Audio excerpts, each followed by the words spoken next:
Hi and welcome to the Homeopathy Health Show. I'm Atiq Bhatti, a fourth generation homeopath with over 25 years of professional experience and practice in this field of healing.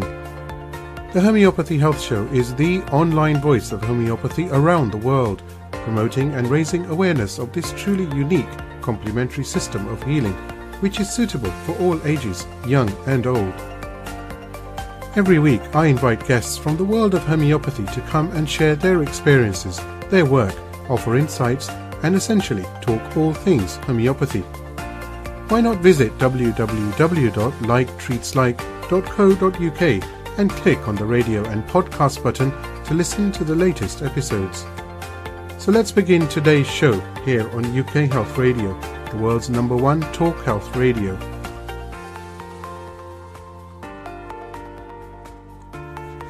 Hi everyone and welcome to this two-part special Homeopathy Health Show focusing on the work at the Tirta Usada clinic in Bali.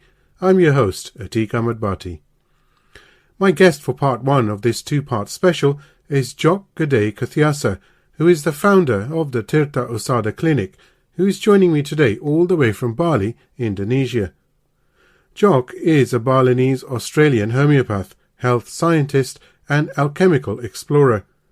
He is the creator of the transformational alchemy healing method, the pranafas therapeutic breathing method, and, as mentioned, founder of the Tirta Usada clinic, helping the people of Bali and further afield with all their health needs. Tjok, it's an absolute pleasure to have you on the podcast today. Thank you so much. Thank you, Atiq. It's an honor and a privilege to be with you. There's so much to talk about, but I would like to start with the fact that you were actually practicing as a homeopath in Australia before setting up the clinic in Bali itself. So do share how you actually got into homeopathy. Okay, well, it's a bit of a takes us back to the birth of my oldest son in 2002, where I had developed an interest in Indonesian herbal medicine, Ayurveda, and also nutrition. So I'd actually enrolled in a nutrition course, this was before the time of online. It was actual correspondence. You remember correspondence studying? They send you all the books and the papers and everything. It was great. And so I'd signed up for that. And then I did that. I was into organic farming. At the time, I was actually working in hotel management, helping to run the family business. And I had gone to see a naturopath. I was doing martial arts. I was doing yoga. I was starting to, take care of myself after a few years of hedonism in the hospitality industry. And my son was born, and I remember taking him along to the doctor for his first checkup, and I thought, I really don't have much faith in this medical system in Indonesia. I sort of, no offense to the doctor, I don't even remember his name, but he didn't really seem to care what was happening, and he saw us for 15 minutes, or maybe it was 10 minutes, and then out you go with a bag of pills, and I was like, I can't give this to my son. So I ended up enrolling in the naturopathic course, which was with the same college that I was studying nutrition through, which was the Australasian College of Natural Therapies in Sydney. And I applied for a Bachelor of Health Science naturopathic degree, which they did back then, and ended up moving back to Sydney. So I'd spent, my formative years, all of my schooling in Sydney. So I was very familiar with it and went back to school. And at the time, I didn't even know what homeopathy was, to be honest with you. I enrolled in the naturopathic course, and during the first few months, I think my son, Adi, became quite sick with bronchitis, and I realized there weren't any herbs or supplements you could really give to an infant. So ironically, my herbal medicine lecturer said, take him along to see a homeopath. And I was like, oh, this is a bit funny. This is a bit strange. What's this about? And so I did and had a miraculous result, So I came into homeopathy as a bit of a doubting Thomas. But to be honest with you, during the first few lectures when they explained what homeopathy was, my lecturer at the time, I really understood what homeopathy was from my background in the Balinese traditions. And we call it the Agama Tirta, which is the religion of water. Right. And I had been part of many pilgrimages to basically collect holy water from many, many different parts throughout Bali and Indonesia as part of some large ceremonies that my family are part of, overseeing these very large-scale religious ceremonies in Bali. So every source of water has a memory and it has a particular spiritual significance. And we would sometimes collect up to, 20, 25 different holy waters, mix them all together and use this and consecrate it, and then bless the village and the people. And, it was both healing and harmonizing for the people and for the land. So when homeopathy was explained, I sort of immediately understood what it was all about through that kind of cultural and spiritual background and upbringing that I had. And I took Adi along and terrible cough and a few goes, a few tries from the homeopath. The last try, I said, this is the last straw. I'll give him one more chance. If he doesn't do it, I'm going to get the antibiotics. Right. And he coughed and he vomited and all the mucus came out. He had a little fever, went to sleep, woke up the next morning as right as rain. So and the remedy was Hepasolve. So that was the start. And I actually switched over from naturopathy to focus exclusively on homeopathic medicine. But I, continued the Bachelor of Health Science degree. So that's a little snippet into how I got into homeopathy.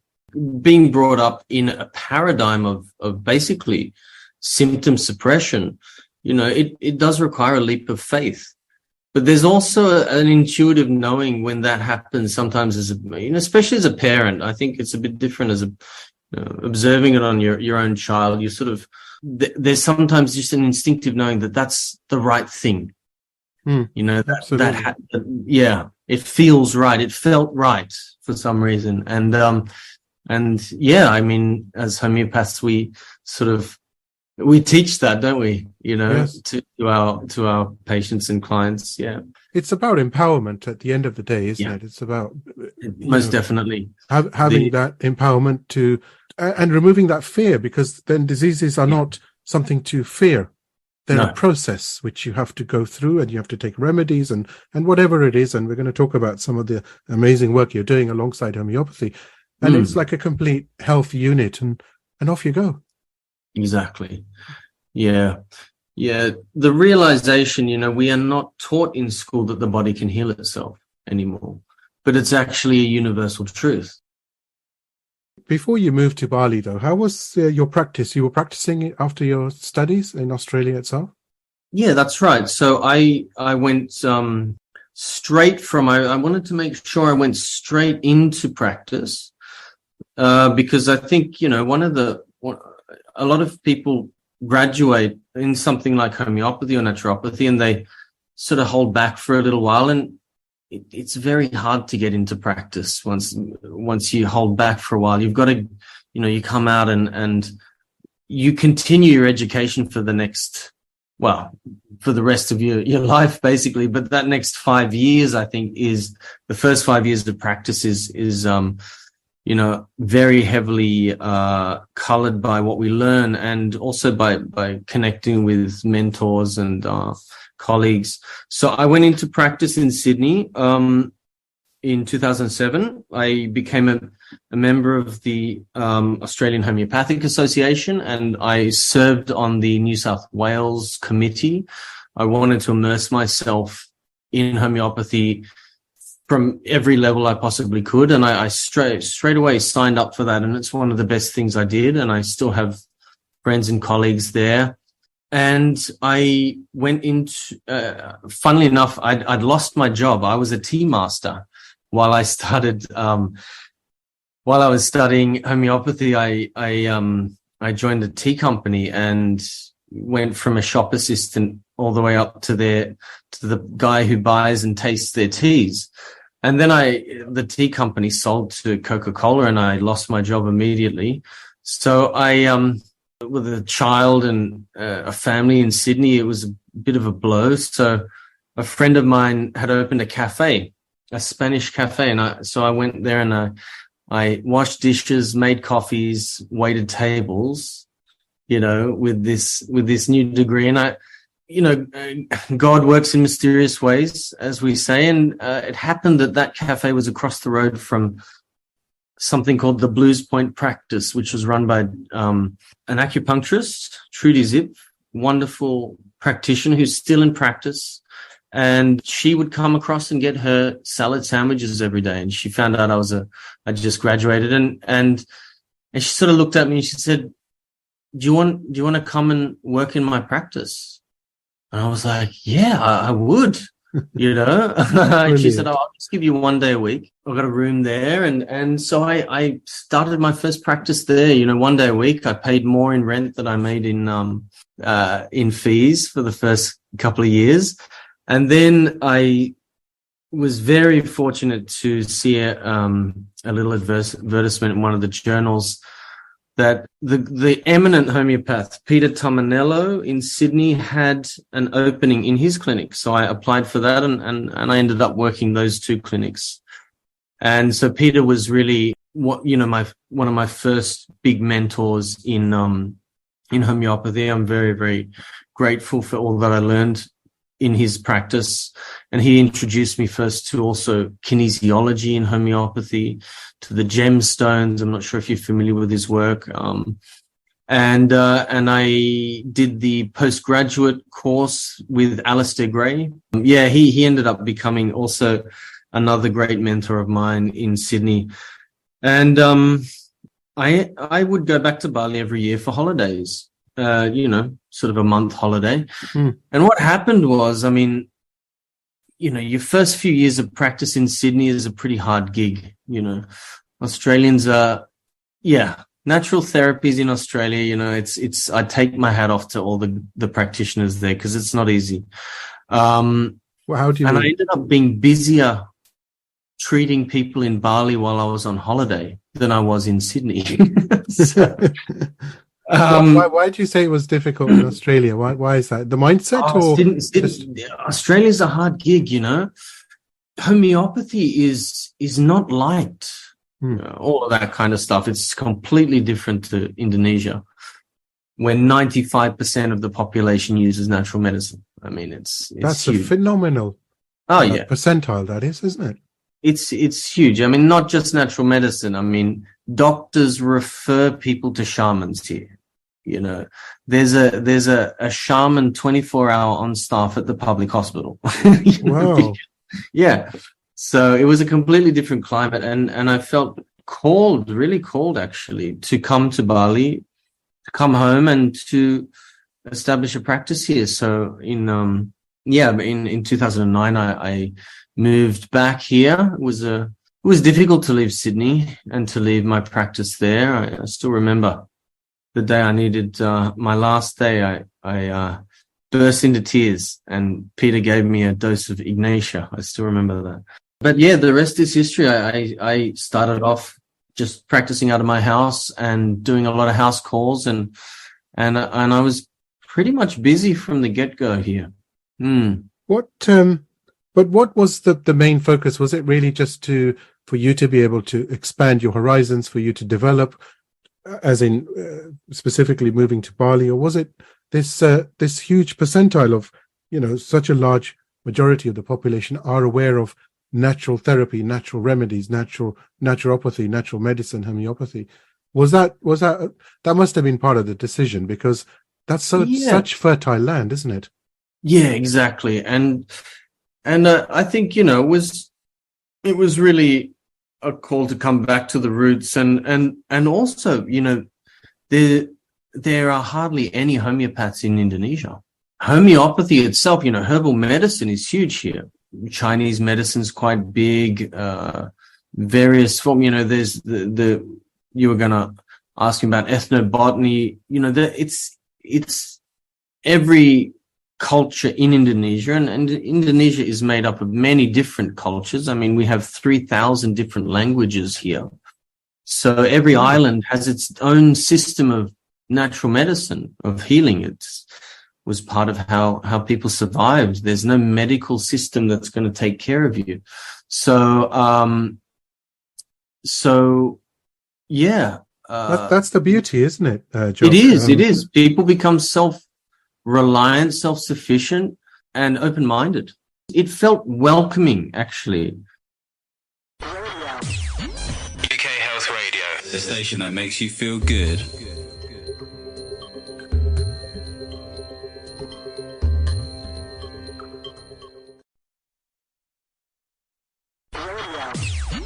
UK Health Radio, the station that makes you feel good.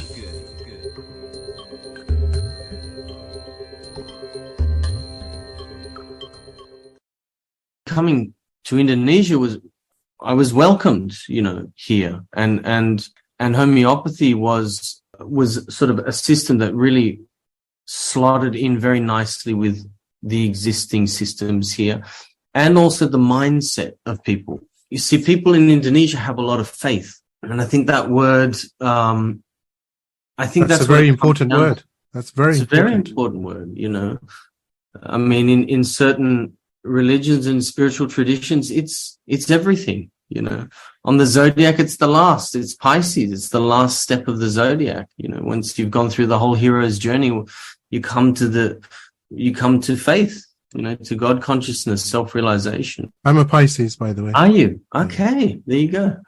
and funnily enough, I love the month of March. I absolutely love it because my birthday or birth date falls in March.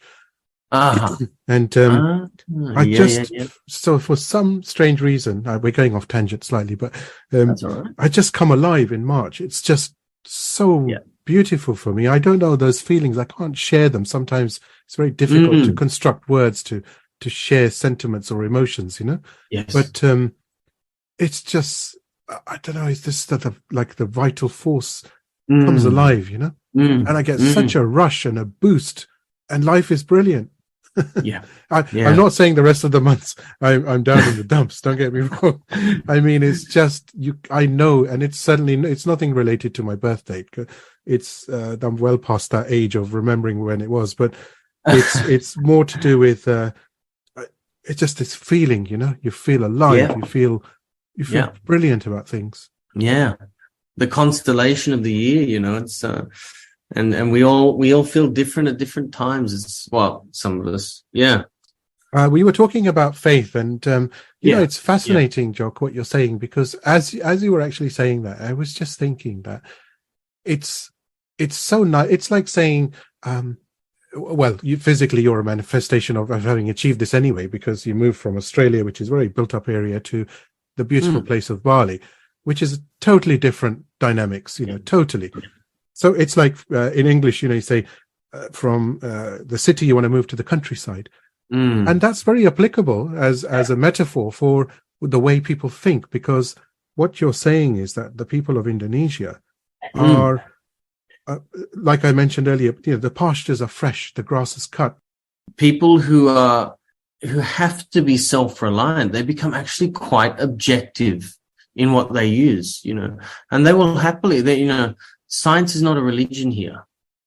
That's the thing. And again, I use that word cautiously because, often we say science and people automatically imply that we're talking about the reductionistic, mechanistic, material science paradigm, which is only one aspect of science, isn't it?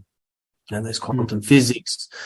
There's the noetic science. I mean, there's, Rudolf Steiner coined the term spiritual science, which takes into account the physical as well as the non-physical. And so, in Indonesia, people have a deep faith in the divine, in God, firstly. Yeah. And then from there, everything else is to help, God's will. So like, they're not going to swear allegiance to any particular paradigm. They swear allegiance on nothing but the divine or God. And if homeopathy works, they'll use it, and if chemical medicine works and serves them for a time, they'll use it. And if herbs work, they'll use it. So it was, in a way, kind of an irony that it's actually in a more objective way, which is what should really be the basis of science. Yeah. I think it's for want of a better word, it's healthy nutrition, isn't it, for the mind? Literally, because you're taking everything in moderation, and there's some days where you may take maybe it may be useful to take something which is not homeopathic. In other days it may be, and it may be conventional medicine, but it's the best, and it's amalgamating everything. But ultimately it goes down to the individual and the fact that they are they're open-minded. They're willing to do this, and it's a no-brainer as such as well, which is very important. It's sort of, yeah. And it's even, I love the fact that they're actually blasé about it. We're blasé about it here, I've had people come in and they say, oh yeah, my friend referred me to you because the cancer went away after one session with you. And I'm like, really? And I'm like, oh wow. And he goes, yeah, of course it was gonna. It was like, what? Don't get excited about it. That's normal. That's why they came and they paid you for treatment. Get over yourself. So, in a way, there's that sort of, we like to, I think, especially in the West, almost every cure is like, oh wow, this is a miracle, amazing. He was like, oh, well, of course, that was going to happen anyway, wasn't it? I get over it. I tell you, Tjok, it's the beauty of it is, and I see this in you as well, by the way. So, I'm gonna big you up as such, but it's the simplicity of things which actually make them more effective, and they resound, and as a result, the vibrations become. Your vibration is able to resonate with so many others. Yeah, I agree with that. Definitely. Yeah. What did you have the idea already moving to Bali about setting up the Tirta Usada clinic, or was that something that developed later on? Well, yeah, when I moved here, I didn't have visions of making a clinic. I just wanted to practice, in my whatever room I had, make a little clinic and just be I think especially at the beginning of practice, you're just happy to have even a few patients a day. And, so that was already, my mind hadn't gone into anything larger than that. I ended up teaming up with a natural medicine collective, that was in an area called Seminyak here, which is now sort of a beach club, nightclub, cool area down near the beach. And there were osteopaths, who became very good friends of mine, Jonathan, Lefebvre, Delphine. There were psychologists, and so I joined their outfit as well. So I had my home gig, and then I had a couple of days down with them, and that clinic ended up disbanding. And I bought the owners out, and I set up Tirta Usada in that clinic in 2014. So up until then, I'd just been in private practice. And yeah, because I saw the energy that's also generated when holistic practitioners of, the same basic philosophy come together, you get also an exponential effect. We had acupuncture, osteopathy, hypnotherapy, all sorts of different interesting modalities come through. And that ran in, I kept that one going up until, when was that? About 2018, I think. Right. Yeah. and then I moved my I'd always kept my my ubud practice going in my room here, which is in the family property. And then I thankfully actually I closed that down not too long before COVID hit, because that would have been a disaster actually. So yeah, everything worked out well, but that was the springboard for creating this collective. And so, yeah, I've kept that going here, and we have different modalities come through here. And it also gave me an opportunity to focus more on the lab, because I love making medicines as well as prescribing them. Right. I love it. I've always been into brewing stuff up, and I was very lucky actually in my education we had homeopathic pharmacy as a subject, and my lecturer was Peter Berryman, who was actually an alchemist, as well as a naturopath and a homeopath.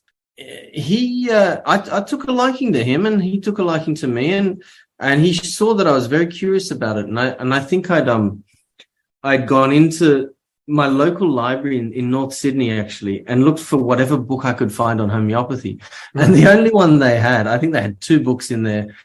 One was like a sort of a home prescriber, and the other one was about, and I can't remember the author or the exact title, but it was basically it was all about the connection with homeopathy and alchemy, the tradition of alchemy, and how much of homeopathy actually came from that tradition.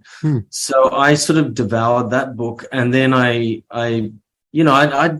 put a few extra questions to Peter, and he explained to me the method of spagyric extractions in alchemy, in practical plant alchemy, and got me onto the work of Manfred Unius. He was really, one of the authorities on. He's passed away now, and I bought his book. I kind of tried to get into it. It took me years actually to work out how to actually do it, and I ended up just making my own method. But that sort of took me into the realm of alchemy, and it had always been something that I'd been curious about. So and I was I'd always looked at homeopathy as, there's something in this, and then I came across the work of my another wonderful homeopath who opened up a lot for me from your neck of the woods, Ian Watson. Brilliant. Yes, Ian's on actually very soon. Is he really? Say hi from me. I will. I actually went to, one of the reasons I went to England was to meet with Ian, and we spent half a day together in Hampstead Heath. And charming place. Very lovely place. Yeah. And I wanted to say thanks to him for putting out his series on alchemy and homeopathy. So I would say really his work was the basis as well for me to make those connections between alchemy and homeopathy. Yeah. You mentioned spagyric, and you know that yes. Within homeopathy now, there are a number of, especially in Germany, manufacturers of spagyric homeopathic remedies. Predominantly, it's to do with the mineral content, isn't it? The ash. The ash, that mysterious calcination process. Yeah. Yeah, really, as soon as I read about what is, really the basis behind spagyrics, the body, the soul, and the spirit. I mean, this is really what we're working with as practitioners anyway, isn't it? Fascinating story, all this. Now, moving to Bali itself, which of course is very, very beautiful. I think you can go out to beautiful scenes, and I can go out and see the neighbor's house. So there you go, hey? Put it into perspective. That's the way it is. But I was going to ask you about Balinese medicine, and also something you mentioned, which is ethnobotany. If you can be kind enough to elaborate, because I think that will be quite useful for the listeners. Very interesting to know what Balinese medicine is, as in what types of herbs or it incorporates as such. Sure. Well, I mean, I might just start off with ethnobotany because it's a very succinct explanation. Really, it's the botanical knowledge of a particular ethnic culture or, ethnicity, particularly related to the cultures of an area, of a region. So, you have the ethnobotany of the Amazon and the various tribes in the Amazon. You have the ethnobotany. I mean, Indonesia is the second most medicinally biodiverse region in the world after the Amazon, second only to the Amazon. Right. So, we have the word ethnobotany here is extremely relevant. It applies to every island, and even on one island, you can have ethnobotanical regions and knowledge that differ between regions, and it's incredibly diverse. So, ethnobotany is really the study of botany, particularly it's not just therapeutically, it's also, agriculturally and culinary. But through the understanding of how that has been handed down, mostly through oral traditions in a given ethnicity or culture, unique to a particular region. So that's really the kind of umbrella, I guess, succinct definition of what ethnobotany is. And it really applies to what we do in Indonesia in the different regions. And Bali has its own ethnobotanical, but also system. It's not just limited to plants, actually. There's a system of healing here, which we call Usada. Usada means healing, basically. And there are several different classes of healers in Bali. So you have the Balian Usada, and Balian basically translates as seer, a seer. Right. A shaman or a seer. And so you have ones who specialize when it's Balian Usada, they learn their craft, like we learned how to practice homeopathy, or you learn herbal medicine or anything. So it's a learned craft, and there are sacred texts written in the traditional on the palm leaves, actually, a little bit like in southern India. We use the same method actually for recording things. That they last a very long time. They're incredible. Writing on palm leaves, so they're called lontar. So the lontars are the sacred texts written in our ancient script, Kawi. And so you can learn that, and it's usually handed down through families. So I do come from a family who are keepers of these texts. Oh, fascinating. Do tell more. I have, one of my late uncles was really one of the most famous Balinese healers on the island. He passed away recently at the age of 92 and was still treating people up until the end, really up until just not long before he passed. UK Health Radio, the station that makes you feel good.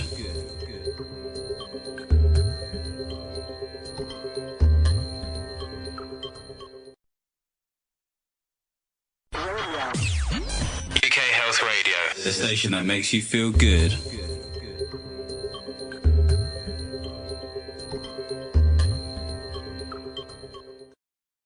I call Bali a medieval society that's still operating in the modern day. We have blacksmiths that still use fire. We have, the wood carvers, the carpenters that still, they'll build a whole house just by hand completely.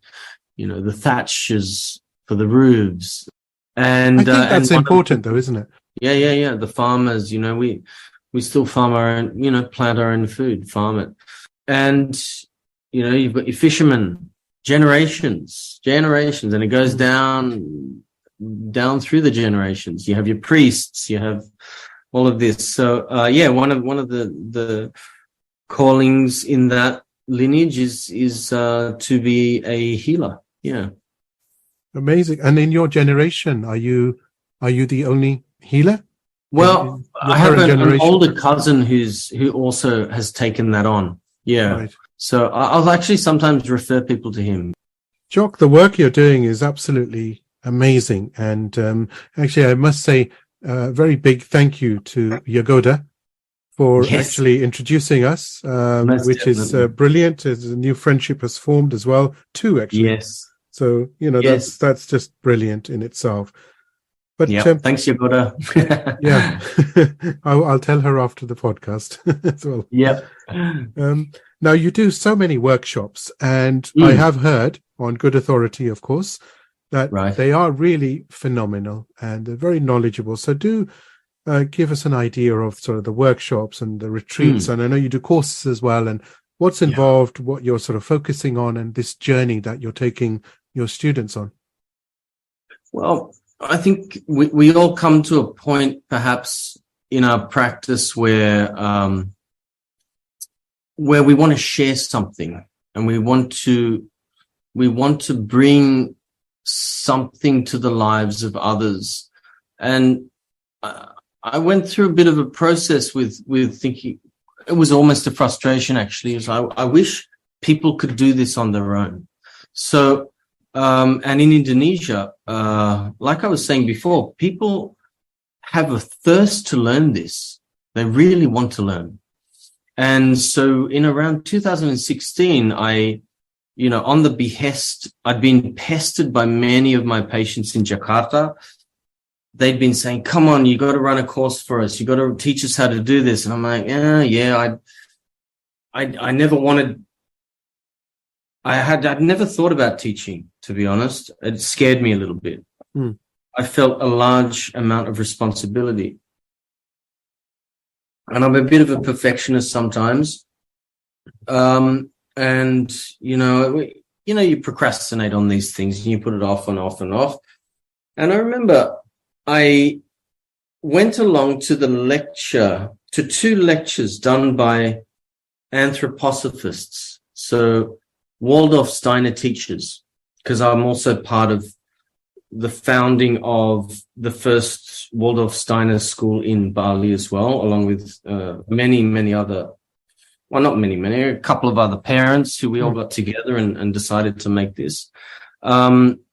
And I remember watching, because anthroposophy is also, I have to mention that it's really one of the philosophies that lies behind a lot of the work that I do, and how I'm actually able to explain homeopathy to people.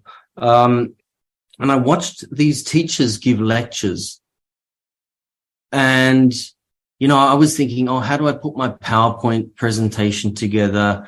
How do I do this and that? How do I make it look schmicko, and stood up and said, we don't use microphones and we don't use PowerPoint presentations. And they wrote it beautifully by hand on a blackboard.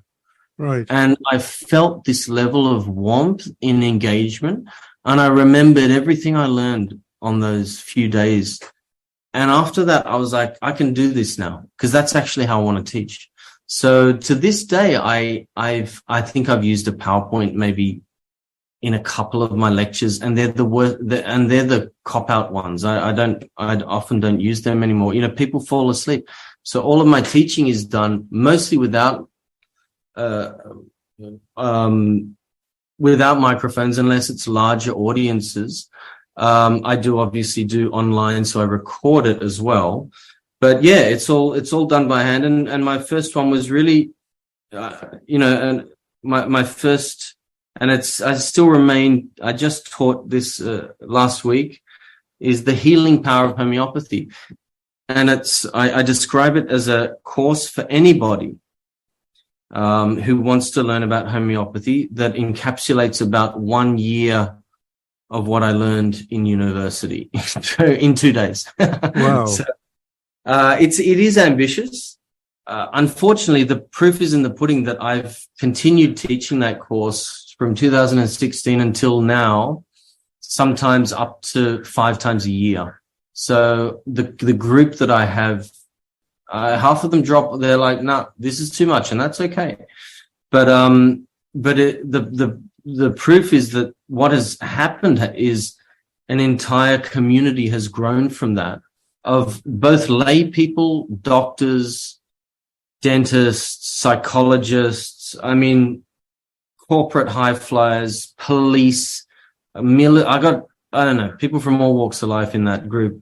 It's at about 400, maybe 500 people now, 2 WhatsApp groups. And everyone helps each other. I think I was inspired by reading the history of homeopathy in America.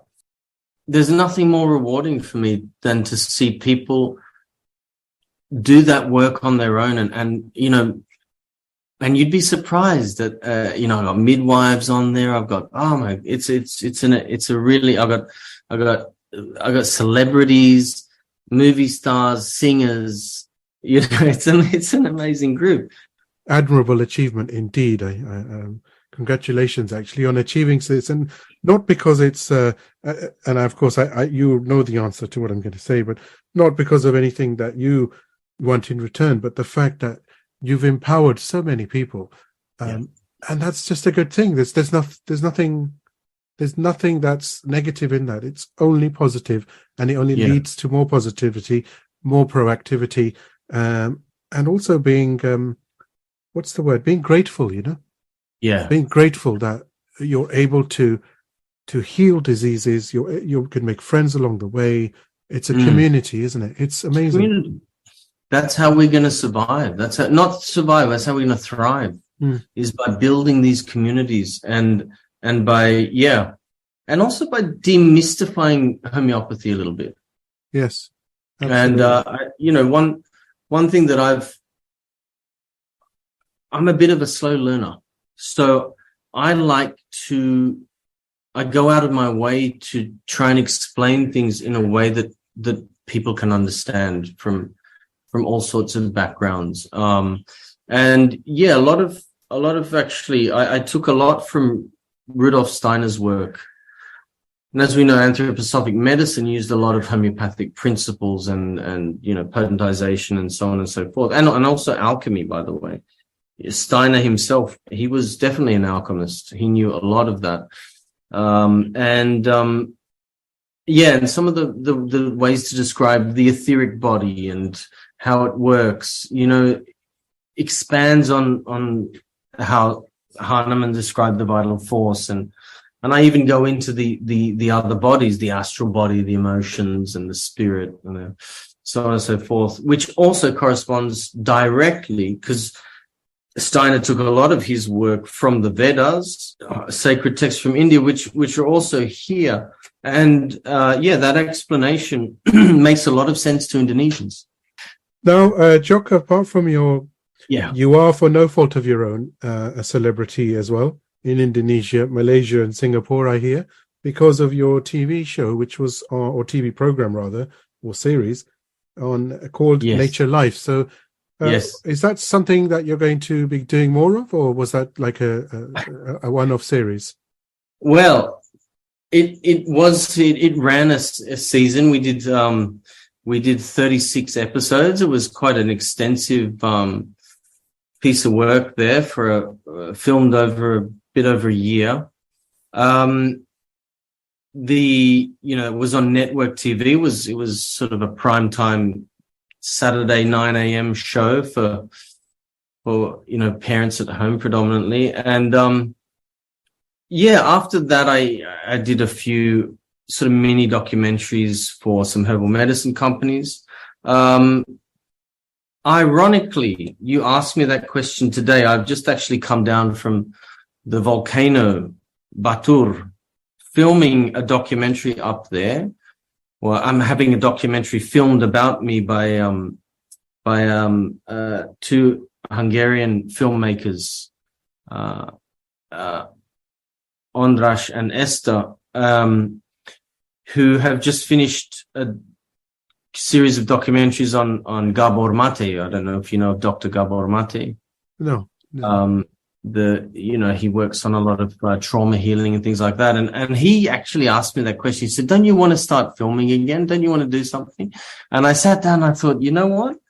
I wouldn't mind it, actually, to be honest. It was a lot of fun. We went on some crazy adventures. You know, I jumped off 15-meter waterfalls and I went paragliding while making, you know, Apis mellifica in a village in Java, or like getting some sepia out of the sea in Lombok and I actually potentized it on the beach in Lombok. I mean, there's some interesting stuff in that, but it's not out of the question. But at the moment, you know, my focus is really on education, and yeah, just to finish up on your last question, I don't think, I didn't talk about the retreats that I've been running, which are basically nature immersion retreats based on the elements, where we also look at, I've studied breathing methods like Bhatti and pranayama. So I put together a method of I don't like to call it breath work because it gets thrown around so much, but it's corrective breathing techniques, basically, very effective for things like asthma and all sorts of, even sinusitis, rhinitis, but also the nervous system, the vagus nerve and the importance of that, and realizing that, yes, we can give medicines here and there. We can get all fancy with that, but if we're not breathing properly, it's really the foundation of life. It's the thread that attaches us to, the soul and the spirit to the body. So I've been running those, where we get into nature. We look at the element of fire on one day, the element of water on the next, the element of earth, air, and finally ether. The last question I have for you, and this is by no means the last question per se. What I mean is I do certainly hope that you will come back later this year and we can talk a bit more about this amazing work that you're doing. But I wanted to end with something light-hearted, or maybe it's not, I don't know, depends.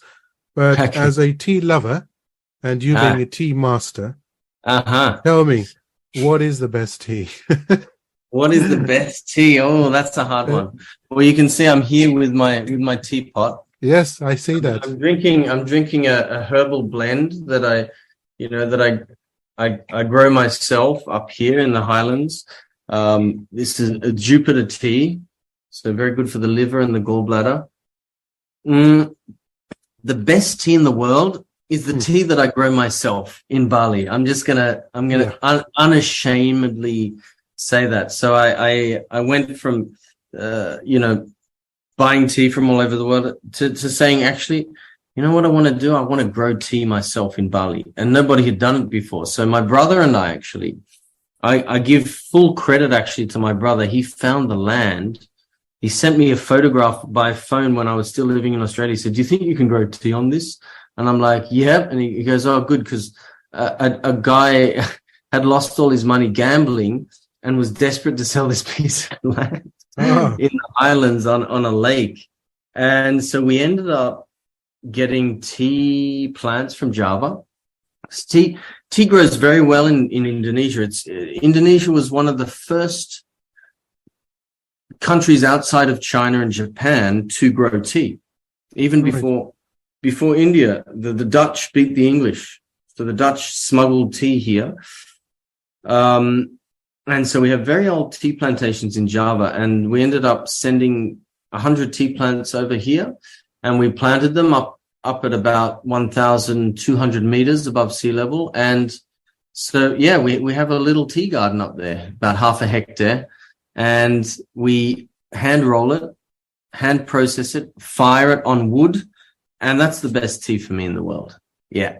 You must send me some pictures. We make it ourselves. Send me some pics and I'll share them on socials. Yeah. Well, if I get, you might get over here, or I might get to England. It's on the cards for me. Good. So I'll bring you a pack. Okay. Of I look forward tea. to that. We call it Naga Loka. Naga Loka. Okay. Yeah. I look forward to that very much.